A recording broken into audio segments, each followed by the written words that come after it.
Go. Welcome everyone to the Tanya Class. Begin a new topic within the Tanya, so to speak, a subtopic. What we were learning the last few chapters was about Simcha, the importance of Simcha, of energy, Chayes in serving Hashem. The reason why Simcha is so necessary is because, like the Elder began the topic, when you have two people in a wrestling match, it doesn't matter who's stronger so much. What matters more is who's more interested in winning. Of course, you have to have you have to be a match, but even if you're stronger but you're not energetic, it ain't gonna get you anywhere. You have to know the techniques too, though. The techniques, but the main thing is you have to be into it. And the struggle we're talking about is between the godly soul and the animal soul. The nefesh elokis and nefesh bahamis. We need a constant. So the nefesh elokis, it is stronger than the nefesh bahamis since it has the support of Hashem. But that strength will only be worth something if you're ready to fight. If you're ready to fight and you have energy and you have simcha, you could win because you have the power to win. In chapter 35, the author begins a topic which will last through 3 chapters, 35, 36, and 37, which answers an existential question. Now, someone is thrown into the ring. He has to fight for his life. And he wonders to himself, why am I here at all? Now, I know that I'm here, and if I want to survive, I have to fight, and if I want to fight, I have to be strong, and I have to have energy, and I have to have simcha, but why did you put me here in the first place? Someone who has faith in Hashem, he believes in Hashem, so he has no problem to ask that question. Says, Hashem, you put me here, and you want me to win, and you're telling me how to win, but I'm not looking to fight. So the answer to this question of why we're here is in chapter 35, 36, and 37. And in these chapters, Alter says, I want to explain the word that the Tanya is based on the pasuk that is Kikarev Alecha Davar Moed. It is close, it is relevant to every Jew to serve Hashem with his mficha, with his mouth, levavcha, with his heart, which is his kavana, his thought, lasoisek, to do it. So we're going back. We mentioned earlier the idea of lasoisek.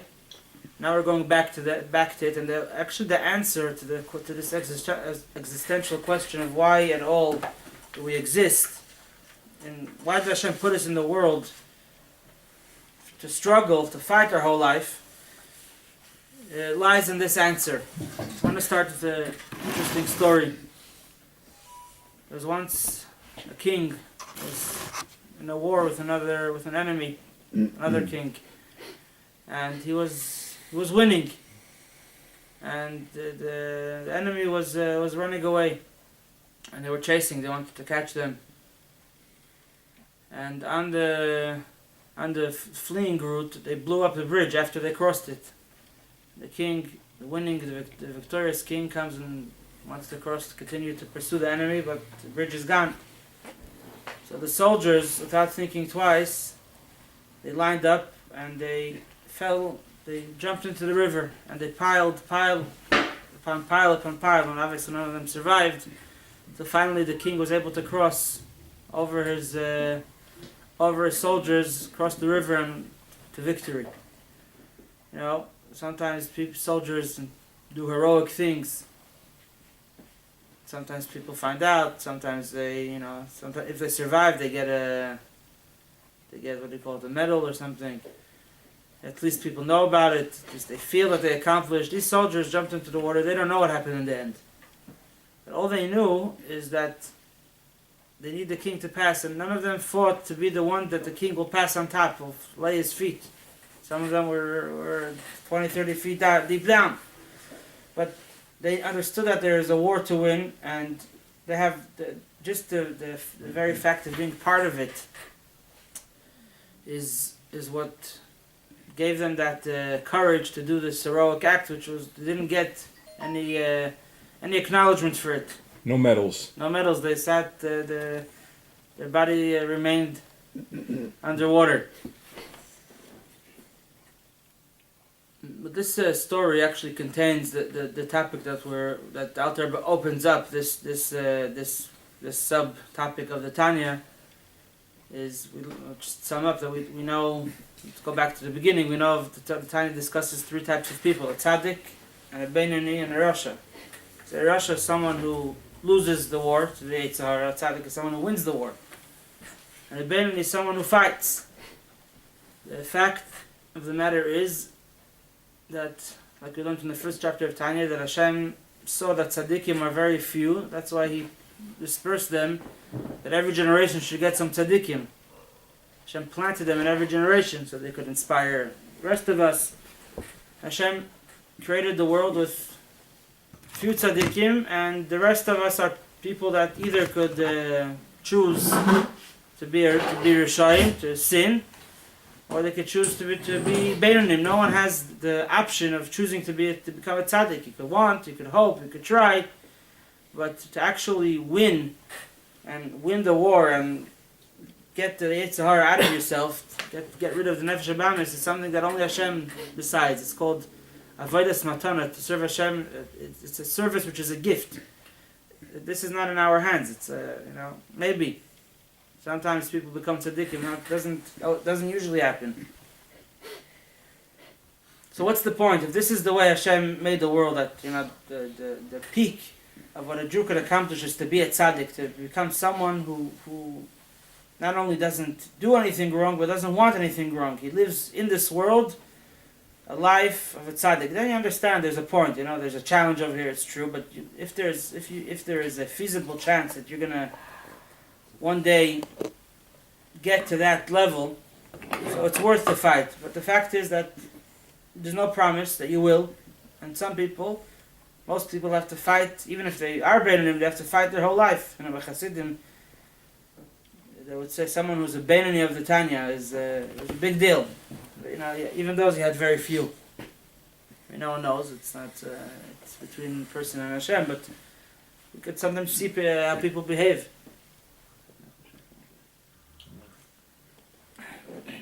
So, to understand this a little better, let's go back to what the difference of a tzaddik and a beinoni is. We said, if theoretically speaking, if you were able to analyze a beinoni in the lab, you would find a split personality. On the one hand, you look at what he wants, his desires. Imagine all his desires are visible to you. You can see them on the screen.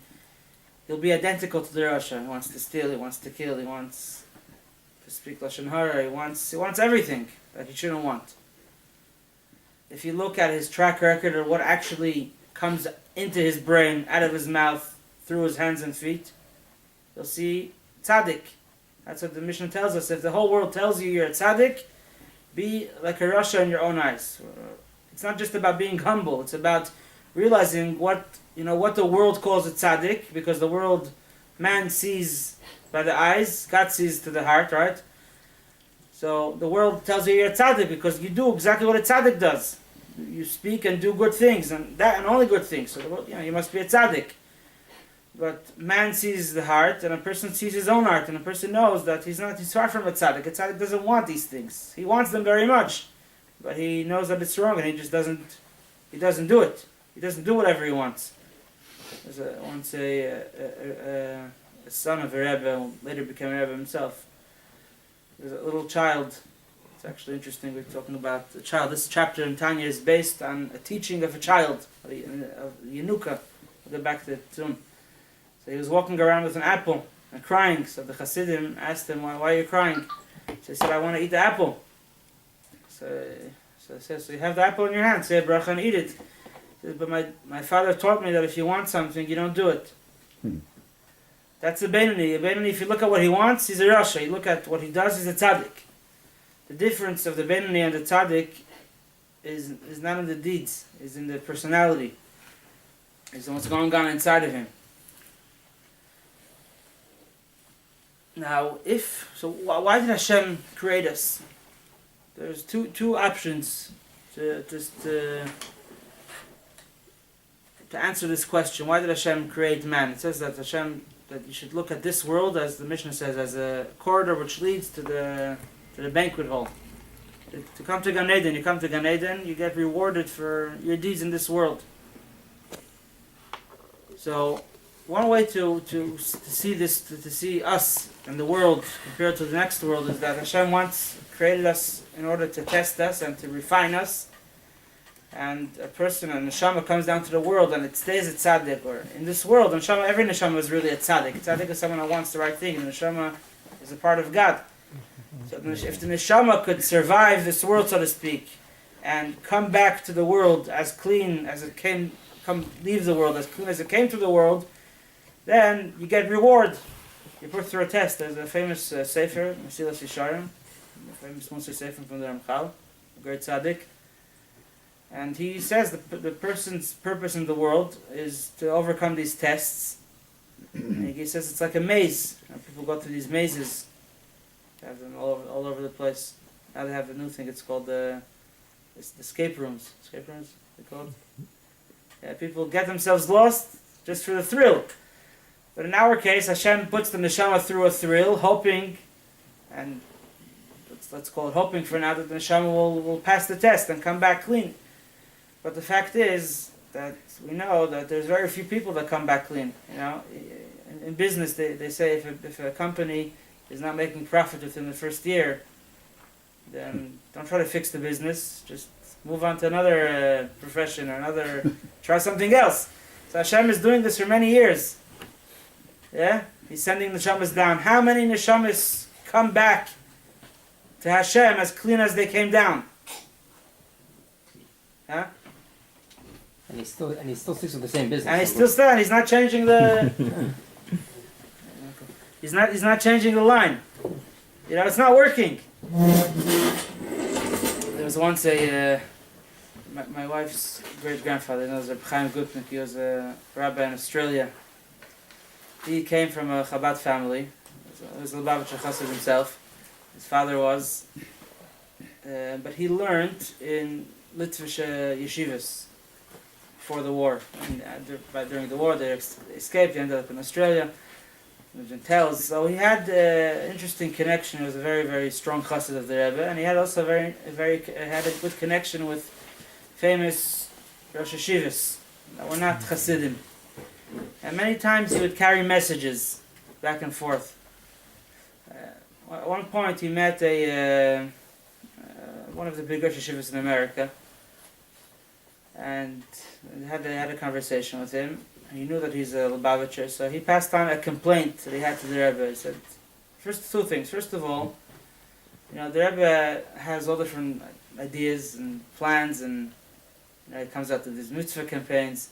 You know, he's not the only big rabbi in America. There's a bunch of rabbis and Rosh Yeshivas, and they get together and they decide together what's more important, what's important. Why doesn't the Rebbe consult with any other rabbis? Everything he does himself. He doesn't run it through anyone else. And the second complaint, or maybe it was the other way around, was, you know, that traditionally Jews always serve Hashem to get reward in Gan Eden, and they don't do what they shouldn't do because we believe that there's retribution, there's Gehenna, there's punishment, you know. And but the Chabad says, you know, they bring from the Tanya that the purpose of Yiddishkeit is to make Hashem a dwelling place in this world. You know, the purpose of Yiddishkeit is to come to Gan Eden, to stay clean. It's a test. Hashem is testing you to see. So what's this business that you changed? You know, for generations, this is what inspired Jews to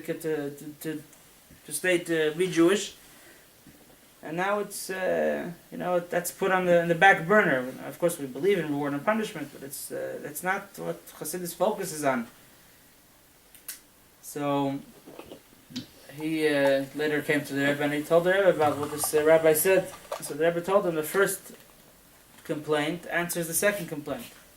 Now you realize yourself that what motivates you to do mitzvahs is not what motivates me. You know, so you know we have a different purpose. So they say, and then you expect me to consult with you on how to get to that goal. No, you want to get somewhere else. I want to get to one thing. You want to get to something else. How could I consult with you about about directions to that goal? And this is actually the topic that we're starting over here. That there's a few weeks ago I met someone on Shabbos and I told him the story. So he said that he put it in these words that disagreement between what Hasidus says and what's usually called the school of Musar. It's not, by the way, it's not a disagreement on the facts. They're both true things. Everyone agrees. The question is what should be the focus, what should be the main motivation. So it's between Shleimus Ha'adam and Shleimus Ha'olam. If the purpose of Yiddishkeit is that man should be complete or that the world should be complete. Hasidus says the purpose is that the world should be complete. Whether you are complete or not is secondary.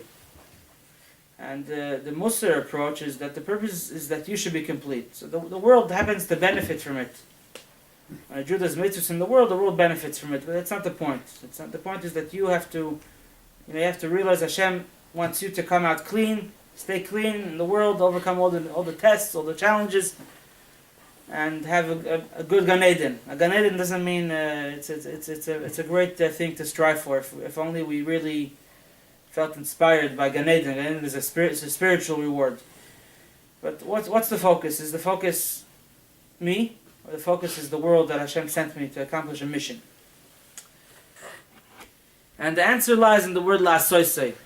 And this also explains the question. If Hashem is doing this, Hashem is sending down neshamas to the world, and I think it would be safe to say that 98% of them don't come back to Hashem as clean as they came down. So why is He doing it? The answer is that the point is not that you should be complete. You should perfect yourself. Of course you should perfect yourself. But it's worthwhile that the neshama comes down to the world and does mitzvahs, even if on the way it gets dirty, even if on the way it fails. The worth of one mitzvah compared to 100 averos is so great. If a Jew does one mitzvah, especially when he does it down here, it's worth even 100 averos.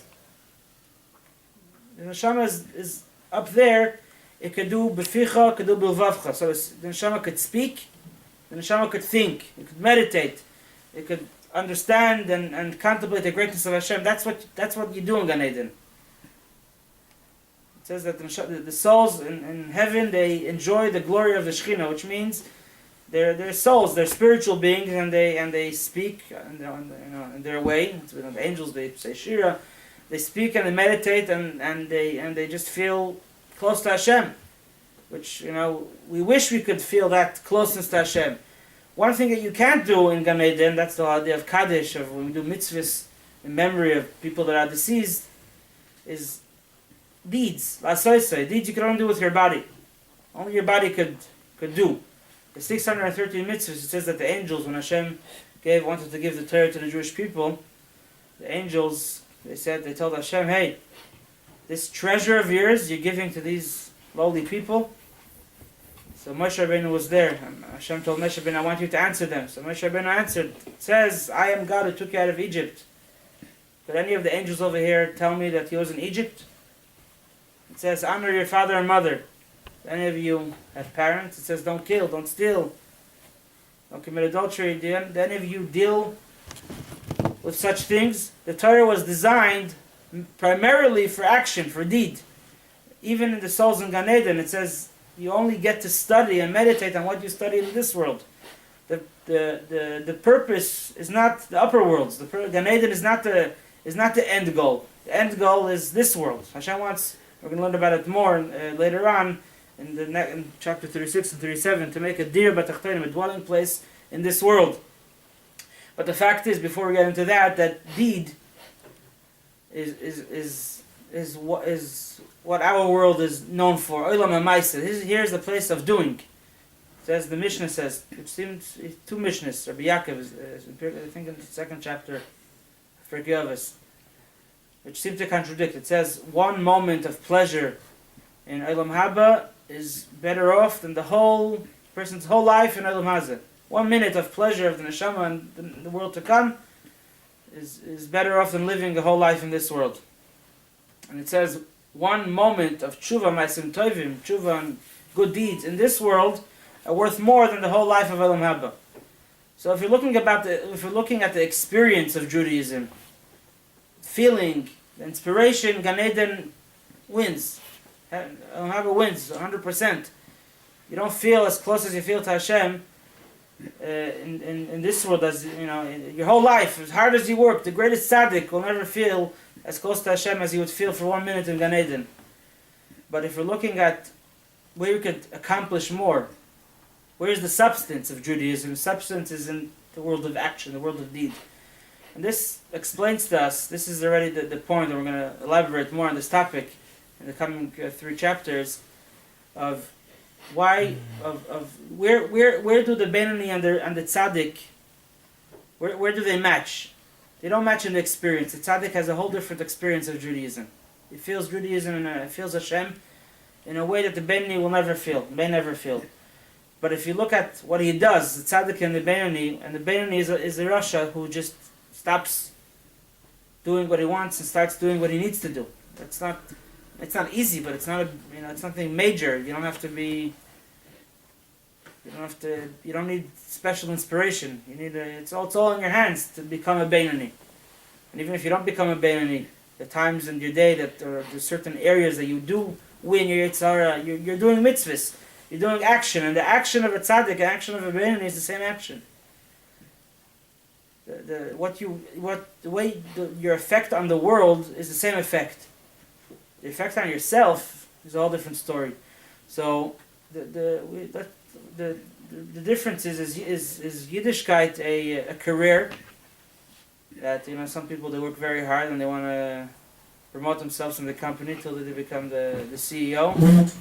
Yeah, so you're working and you always want to get more. It's a very healthy thing also in Judaism to try to become a better person and refine your personality and to become a tzaddik. It's a great, beautiful and awesome thing to be a tzaddik. But someone who works very hard and can't go up the ranks, he's going to leave the business. In Judaism, we don't have that option.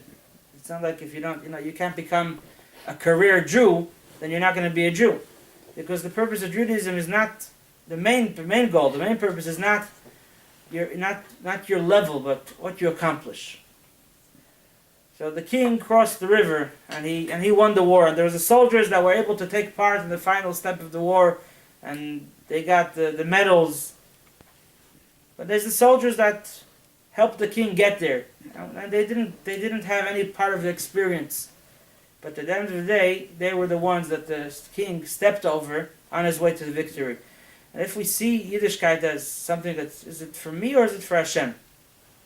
Is it for my neshama, which is, although it's a holy neshama, at the end of the day it's not God, or is it about Hashem, what Hashem wants? If it's about Hashem, then whether or not I end up being a tzaddik is less important. The purpose is, I have a day in this world. I have to use as much as I could of this day to do mitzvahs. The more mitzvahs, the better, because every mitzvah that I do, I didn't win my personal war. You have to look at, there's 2 things over here. There's your war and there's Hashem's wars. Your goal and Hashem's goal. It happens in most cases. It's the same thing. When you win your war and when you capture your city, Hashem also gains. But even if you don't capture your city and you're still struggling, everything in the world that you use or don't use for the right things and don't use for the wrong things, you're capturing for Hashem. You're winning for Hashem. You're a soldier in Hashem's army. So you're not going to be a general, maybe. Yeah, you might be the soldier on the bottom of the river that the king had. There's another 40 soldiers laying on top of him, all dead, and the king walks on top of them. It's not exactly that case. You could also feel simcha and feel accomplished, and actually you can feel more accomplished because you're living up, you're living for something greater. The reason why, we said this earlier, but it's worth repeating. The reason why people feel depressed is because they're too much into themselves. Sometimes that's why people sometimes decide they just want to not exist anymore because it's too hard to live. God forbid people take their life. So and it works. I think someone who takes his life, he stops suffering, at least his body. right? But Chassidus has another. Take your life in the sense of nullify yourself. Don't be so into yourself, and you won't be so depressed. You'll be happy. What's making you depressed is the fact that yourself is not getting what you think you need and want. If it's not about yourself, then it's about Hashem. It's about why you came to the world, what your purpose is, so you could lead a much happier life. So that's the basic gist of this topic over here about Las Soise. The Alter Rebbe says I want to explain. Go back into the word Las Soise, to do. We said that a person's purpose in life is thought, speech, and action. Within those three, action is the most important. Because thought and speech, although they have an effect on the action, thought and speech is something that a soul could do also in the upper worlds. Action is something that you could only do in this world, and action is the most important thing. If Hashem didn't want action, Hashem wanted you to stay pure, He wouldn't put you down into the world unless this world had action. And action is why Hashem created the whole thing in the first place.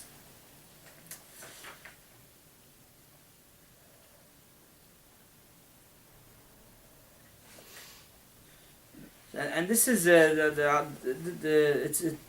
this topic is based, and what Alter Rebbe is going to tell us in chapter 35, 36 and 37 is a bit of a different angle. 35 is telling us about bitul, about how could you unite with Hashem? How could a person unite with Hashem? By being less himself, by putting aside his ego and his what's called yeshus. Yeshus is that it's not even ego. It's just ego is when someone feels that he is something special. This is before ego. It's just they feel that you exist. So how does a person break out of himself? So you would think it's by using my thought and my speech to speak godly things. Which is true. It is a form of bittul, but the greatest bittul there could be is when you don't benefit from it. There was once a friend of mine was telling me he once overheard a conversation. He was eavesdropping, and it was in a yeshiva of Bali Tshuva, and one of the mashpim, the teachers, was speaking to one of the students in Israel about bittul. Bittul is nullifying yourself, self-nullification. So he's telling him how important it is and how special it is, but the guy says, "What do I get from it? What do I get from the bittul?" Nothing. Yeah. He wasn't saying, "What do I get from Judaism?" From Judaism, there's a lot of things that people could benefit from. I think on the contrary, most people who become Bali Tshuva, or people who are religious and they want to be into what they're doing, there's a lot of self-gratification in being a Jew. It's true. In the more basic levels, people who keep Taras and Mishpacha usually have a better family life. Anyone who has a disciplined life usually has a better life quality. That's very basic, and even more. People enjoy studying Torah, and people enjoy praying. Not just studying Torah because it makes you smart, but people enjoy being connected to something greater. It's a very pleasant thing to be a Jew. There's a lot to gain from it. And when you do that, you're connecting to Hashem. But where do you really connect to Hashem? Where's the connection stronger? When there's less of you, in the things that you don't understand. People don't want to be inspired. People think that Hasidus is about serving Hashem in an inspired way. That's just a tool. It doesn't matter if you're inspired or not. The main thing is that you do. It just happens to be that that when we're inspired, we do more and we do better. I lost my train of thought. So the aspect of Yiddishkeit, the philosophy, the Torah, the understanding, that's secondary. It's not the most important, because that doesn't connect you to Hashem as much as doing something that Hashem said without understanding why does. When you don't understand, you're better connected. Because it's Nasev and Ishma still, kind of thing. That will do it right, even not before hearing what it is. Right, before we understand, Nasev and Ishma, exactly.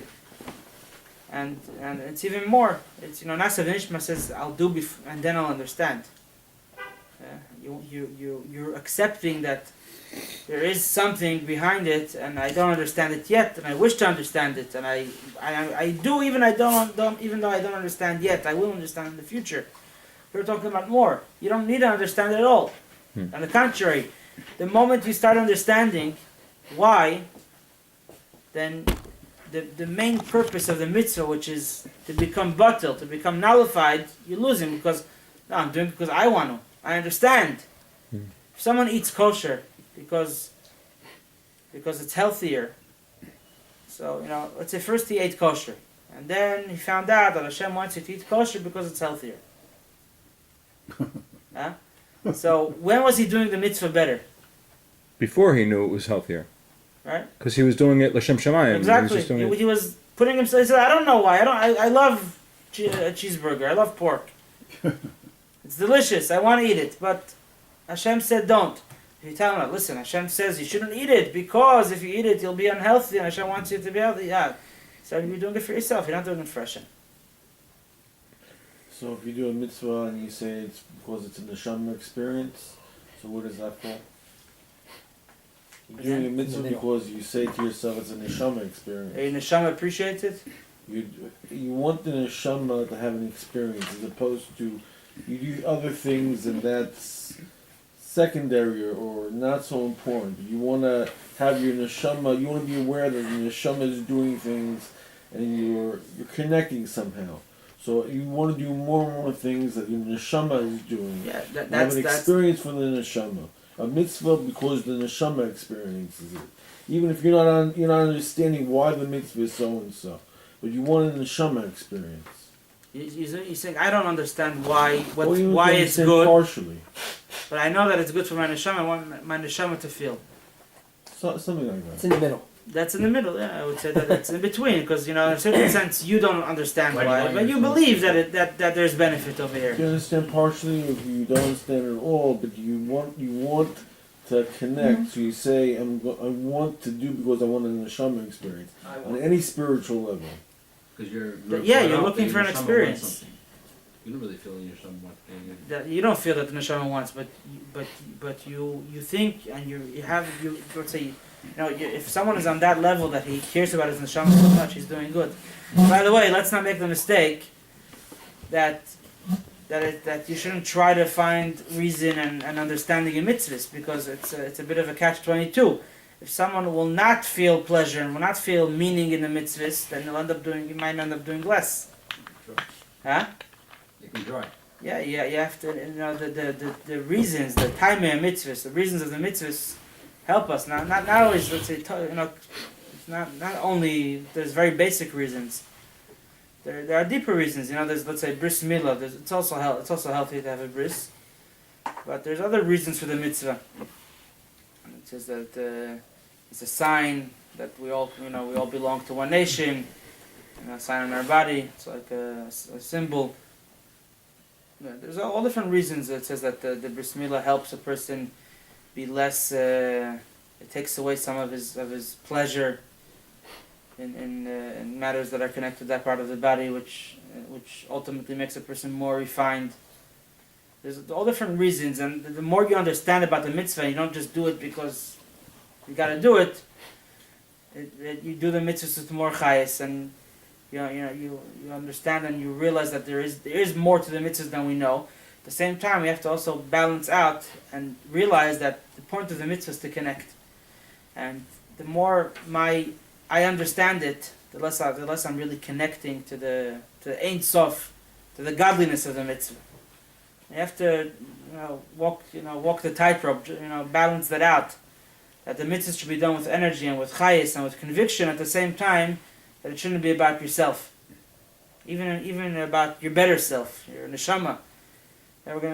We speak about La Soisa. It says that the neshama, which I think might answer your question. I'll just read a quote from the chapter. The Alter Rebbe says that even a tzaddik gamur who serves Hashem with fear and love, the greatest level of fear and love, his soul is not totally nullified to Hashem to become one and united, Rather, it's something on its own which loves and fears Hashem. That's the neshama experience. And that comes mainly from this thought, from the kavanah, from the meditation, and from the speech. When a person prays or learns Torah, his neshama is enjoying. His neshama is enjoying what? It's enjoying godliness, which is great. But it's enjoying something. It's not the ultimate nullification. However, doing mitzvahs, physical mitzvahs, and the neshama doesn't understand what's good about physicality. The neshama doesn't get that. The neshama believes in it and accepts it. But the neshama doesn't understand it. That's why the neshama feels at home in Gan Eden more than in this world. Because in Gan Eden, that's the environment, understanding. It's seichel, it's emotion. This world is a world of action, and the neshama suffers in this world, but it's ready to suffer since it understands that this action connects it to Hashem in the greatest way.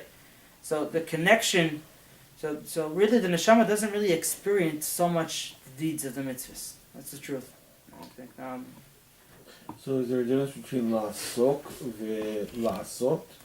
Because the Gemara says la'asok, it says that it's better that a person wasn't born, but now that he's born, she has sok b'torah mitzvahs. But you're using the word la'asot, la'asoto. So the word from la'asok is to be involved to be involved, not just to do. Yeah, that means a person is. Says that Mashiach, he's Osek b'mitzvahs. He's there's people that do mitzvahs and there's people that are emotionally involved in the mitzvahs that they do. What the Gemara is saying over there, actually, interesting you bring it up. We say, you're forced to live and you're forced to die. What does that mean? So we understand that, person neshama is forced to live, and then once it's in this world, it's forced to die. But who are we talking about? Are we talking about the same one? What happened? Neshama suddenly enjoys living in this world so much that it doesn't want to die? That seems to be the Huh? that seems to be the pyramid. You think so? You get into it and then you want to stick around. The soul enjoys life in this world. The soul wants to run away from this world. So what does it mean you're forced to live and you're forced to die? So the Chassidus explains that you're forced doesn't mean you're forced. When you go to the doctor and he says you need to take this antibiotic and it tastes very bitter, or you need to take this shot or this surgery, God forbid, you should never know. You're not enjoying it. Right? You force yourself to do it. It's still your will. It says that the neshama is forced to live, in the sense that neshama doesn't like living in the world, doesn't want to come down to the world, but it realizes that only in this world could you do the deeds that connect you to Hashem in the greatest possible, strongest way. So it forces itself to come down. And when the time comes to go up, the neshama on the one hand is very happy to go back, but it, like David says, it realizes that there's great value, and another day that you live in the world, another mitzvah you could do. There was a chassid, it was called a Tamim. Tamim was the students of the yeshiva that the Rebbe Rashab started, the fifth Rebbe. It was called Tamim Tamim, and the students were called Tamim. Tamim means complete ones, meaning that unlike other yeshivas, the yeshiva studied also Chassidus, Pnimis HaTorah, which at least gives you the tools that the Torah should be a complete Torah. It wasn't just that, like other yeshivas, they learn Musar a little bit, an hour a day or so. In the Tamim Tamim, there was 3 whole hours dedicated to the study of, a little more than 3 hours, 3.5 hours. To studying the more innermost part of Torah. But this bacher, he died at a young age, about 40 years old. And his name was, I think, David Haradoker. And the reason why he did this was because he was very involved as a young man. He took things very seriously, and he broke his body. He didn't take care of his body. He wanted to experience his neshama more, and he neglected his body. And we said the idea of iskafia, a person you subdue your animal soul. So what, he fasting? He was like a... Either fasting or didn't eat a lot, didn't eat enough. He studied, and he passed away quite young, 40 years old. And before he passed away, he told one of his friends that I regret this, because now I realize how, how every mitzvah that I do, a physical mitzvah, is worth so much more, and I regret going this way because now I lost so many more opportunities to do physical mitzvahs. La'asoisoi. But the Hasidim said that in order to come to that realization in a true way, you have to do what he did to himself. Yeah? To really realize it. We could say it, but he felt the regret. In order to feel the regret, you have to do this to yourself. Walk the walk. Yeah. So to speak. The Ramchal also died at 40, no? That Moshe came out? I think earlier. I think Oh, really? 36. I thought it made it to 40. Maybe. I thought it was the 40 years So that young, yeah. Rabbi Akiva, I don't know. Perhaps, Yeah, yeah. maybe. I might be mistaken. It's something you could check in a second. So that's the so what is it? So you're forced to live and you're forced to live and you're forced to die. Is meaning that neshama, actually about dying, and neshama doesn't really have a choice. Hashem decides when the neshama comes back up. The neshama has great joy to come back up. There's a story of the Baal Shem Tov that he once told. There was an incident where he made a big miracle to save. I don't remember all the details. To save someone who was doing some sort of important mitzvah. He was drowning, and he caused the river to dry out. But there was a price that he had to pay. The river now was dry, but if any of the Baal Shem Tov's offspring would cross that river, the river would have the ability to flow back and kind of take revenge, so to speak.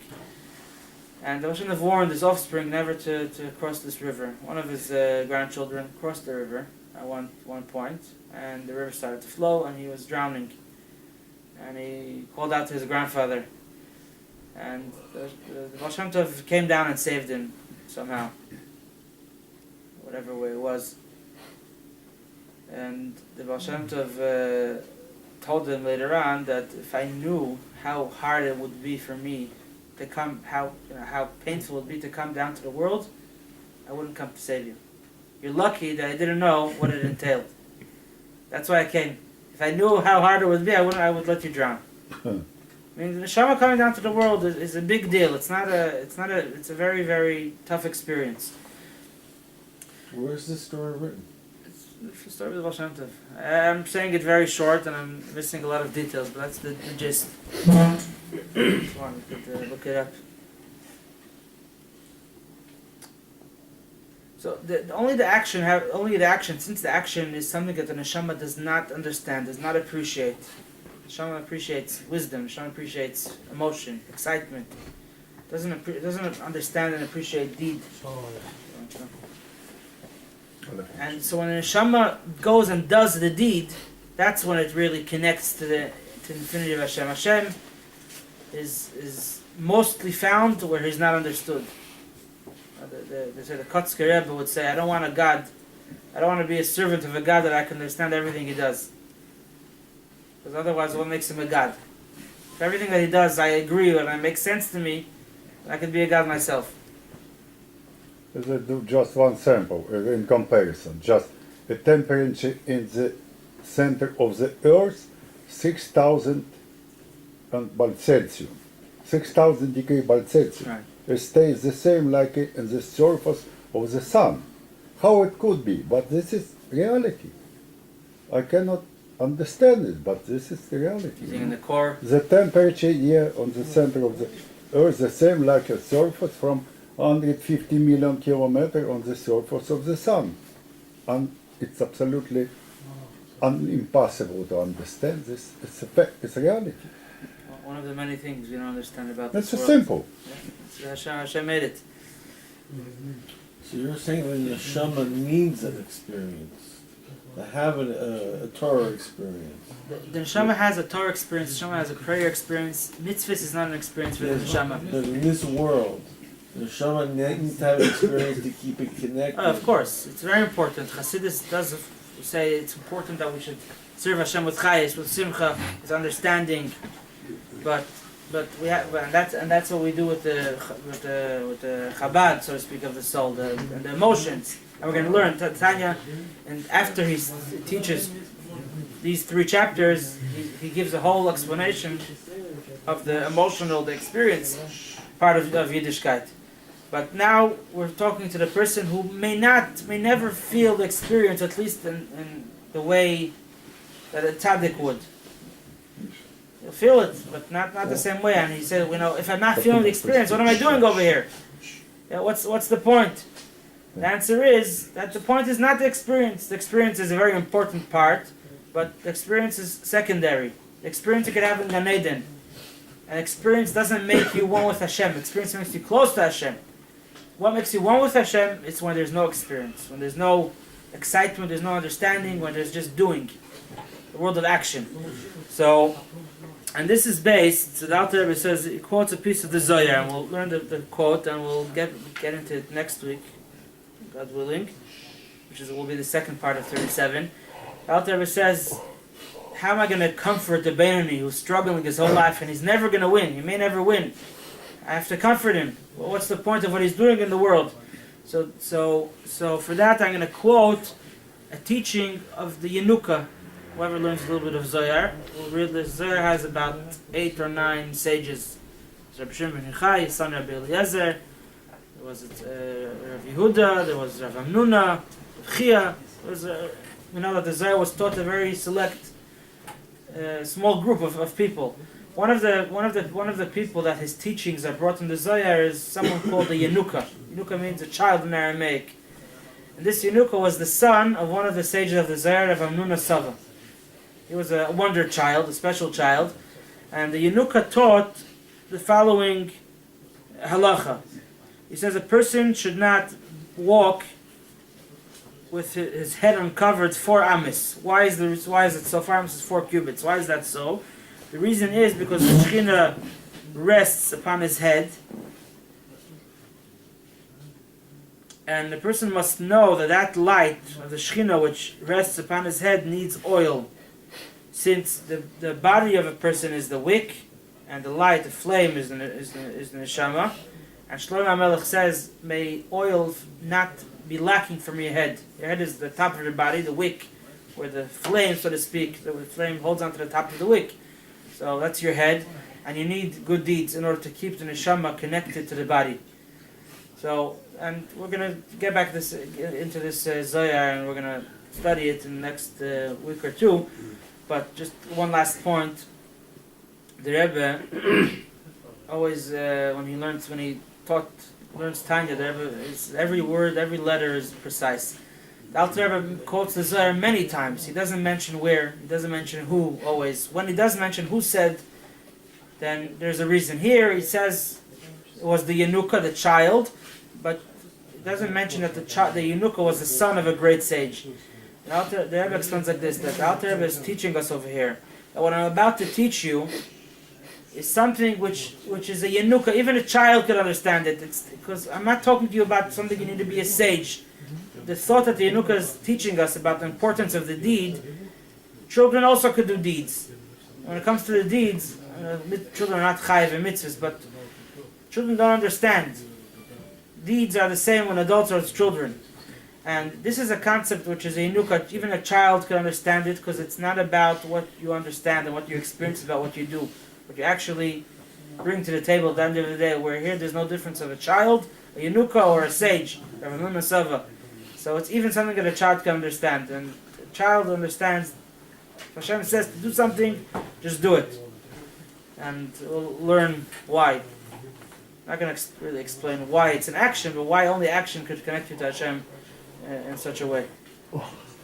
We continue next week. Sure. Questions, comments after Myers? But there's nothing besides action that can get you there, no? No, just action.